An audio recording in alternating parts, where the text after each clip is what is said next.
one of the things that's quite interesting about the Gulag camps, and this is something that's very relevant to understanding of modern Russia, is that so ordinary criminals were put into the camps, and so were political prisoners. But the ordinary criminals, and so those would be rapists and murderers, let's say, as well as thieves who were engaged in theft as an occupation, those were regarded by the Soviets as socially friendly elements. And the reason for that was that they assumed that the reason that these people had turned to crime was because of the oppressive nature of the previous czarist/capitalist system, and that the only reason that these criminals existed was because they had been oppressed. They were oppressed victims of that system. And so one of the convenient consequences of that absolutely insane doctrine was that the Soviets put the ordinary criminals in charge of the camps.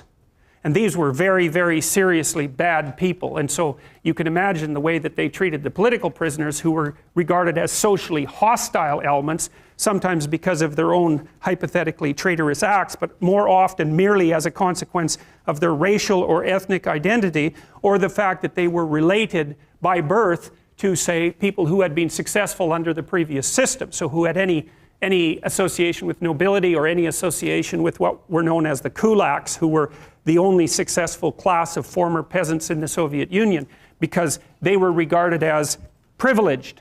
You may have heard that word more recently. They were regarded as privileged and therefore as enemies of the state, and it didn't matter if it was your father or your grandfather or your great-grandfather who happened to be privileged, but the mere fact that you were a member of that group was sufficient reason to put you into a camp.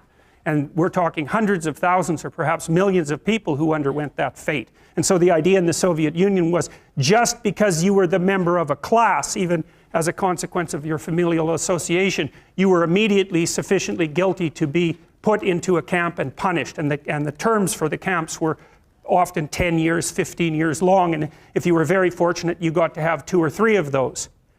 So the Soviets really implemented and perfected the idea of class and ethnicity-based guilt. And it's a very bad road to walk down, and it's something that we're very much engaged in at the moment, because there's discussion everywhere in North America now about the idea of, well, race-predicated guilt, for example, and ethnic-predicated guilt. And it's a very bad idea to classify an entire group of people as guilty of anything based on their group membership. So these sorts of things are things we haven't yet learned, and certainly should have. Now, the other thing that was very interesting about the Soviet, especially about the Gulag Archipelago, you see, it was released in the West in about 1973 or thereabouts. Now, the student movement of the 1960s was very much influenced by Marxist and communist doctrine, and that was especially the case in France, where the most reprehensible intellectuals of the 20th century have emerged, including all the damned postmodernists who've occupied the universities now, as far as I can tell. And what happened essentially in France was that the Marxist/communist students were attempting to foment revolution, but what happened, and that peaked in about 1968, and what happened was, at least in part as a consequence of Solzhenitsyn's revelations, the idea that the Soviet model, or the Maoist model, for example, could be used as an example of the working people's utopia was completely and catastrophically, and at least in principle, finally undermined. Now, there had been, see, because the Western leftist intellectuals, right from 1919 forward, turned a blind eye to what was happening in the Soviet Union. Now and then they were invited there, even people who were very well regarded in the West were often invited, and who were sympathetic to the Soviet Union, were often invited there for a visit, and the Soviets would do the same thing the North Koreans do now when they invite foreigners to visit, which is that they would set up fake places for them to visit, called Potemkin villages, where everyone was thriving and doing well. The Nazis did the same thing with the concentration camps to begin with, especially the ones they established for children, and they would invite dim-witted leftist Western intellectuals to come to the Soviet Union and see the wonderful paradise that had been set up for everyone, which was a complete and utter facade and sham, and then they would go back to the West and report on how the utopia was progressing precisely according to the Marxist doctrines. And we knew from the 1930s forward, because Malcolm Muggeridge did this to begin with, who investigated what was going on in the Soviet Union, I think for the Manchester Guardian, and he started reporting in the late 1910s and then the early 1920s, if I remember correctly. It was approximately in that period, maybe a bit later. He recorded what was happening when the Soviets attempted to collectivize the peasant farmers. And so what they did was take all these people who were previously serfs, right, only a couple of decades previously, which was not much better than being a slave. You were basically property, and that was happening until about 1880 or thereabouts. The serfs were emancipated. Many of them ended up holding their own land, right, so the land was distributed from the nobles to the peasantry. That was something that Leo Tolstoy was involved in. And by the time the Soviet Revolution came around, which would be at the latter part of the 1910s, after the First World War, the peasant class had actually established farms, of course, varying productivity. Some of the peasant farmers were very, very good at being farmers and produced a huge proportion of Russia's and the Ukraine's food. Because one of the things, we'll talk about this later as the class progresses, one of the things that you'll find if you look at creative production in any domain, it doesn't matter, artistic domain, food production, novels written, novels sold, money generated, number of companies generated, number of goals scored in hockey, etc.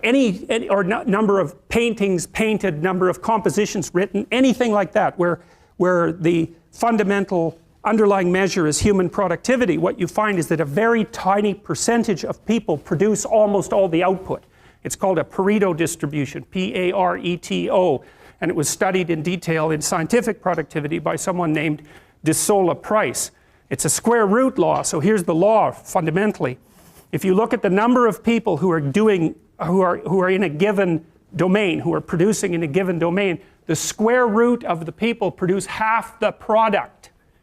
So that means if you have 10 employees, 3 of them do half the work, but if you have 10,000 employees, 100 of them do half the work. Right? It's a very, very vicious statistic. And you won't learn about that in psychology for reasons I have no idea about, because you learn about the normal distribution and not the Pareto distribution. But Pareto distributions govern, for example, the distribution of money, which is why 1% of the people in the general population have the overwhelming amount of money, and 1/10 of that 1% has almost all of that, right? So I think it's like the richest 100 people in the world have as much money as the bottom 2.5 billion. And you think, well, that's a terrible thing, and perhaps it is, but what you have to understand is that that law governs the distribution of creative production across all creative domains, right? It's something like a natural law. And we'll talk about that more, but imagine what happens when you play Monopoly. You've all played Monopoly. What happens when you play Monopoly? One person ends up with all the money. All right, then you play another game of Monopoly. What happens?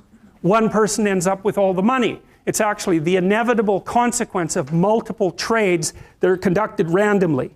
So if you take 1,000 people and you get them to play a trading game, you each give them $100, say, or $10, and they have to trade with another person by flipping a coin. I win the coin toss, you give me $1, you win, I give you $1. If we all play that long enough, one person will end up with all the money and everyone else will end up with 0. So it's a deeply built feature of systems of creative production, and no one really knows what to do about it, because of course the danger is that all the resources get funneled to a tiny minority of people at the top, and a huge section of the population stacks up at 0. But to blame that on the oppressive nature of a given system is to radically underestimate the complexity of the problem.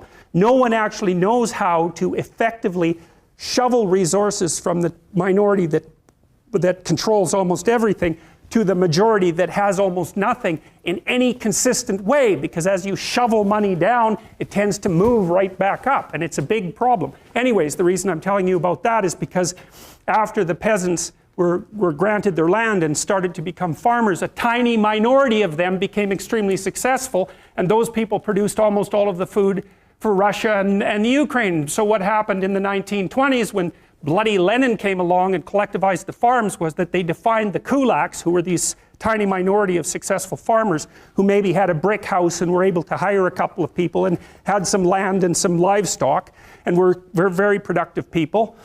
They defined them as socially unfriendly elements, and they sent groups of intellectuals out into the towns to collectivize the farms. And so the idea was that, well, you would pool your land and everyone would farm it collectively, and the land was taken away, of course, from the tiny minority of people who were actually productive and had actually managed to own much of the land. So you have to imagine how that would occur. Okay, so it's in the 1920s. It's after World War I. Russia's in pretty bad shape. The villages are full of brutalized men who have post-traumatic stress disorder, and lots of people who are not doing well at all. And the bloody intellectuals come into the town and they say, you know those successful farmers up the street that you've always been pretty jealous about in your useless manner? Well, they're actually pigs and demons who are stealing from you, so why don't you come out, we'll form a nice little mob and we'll take everything they've got.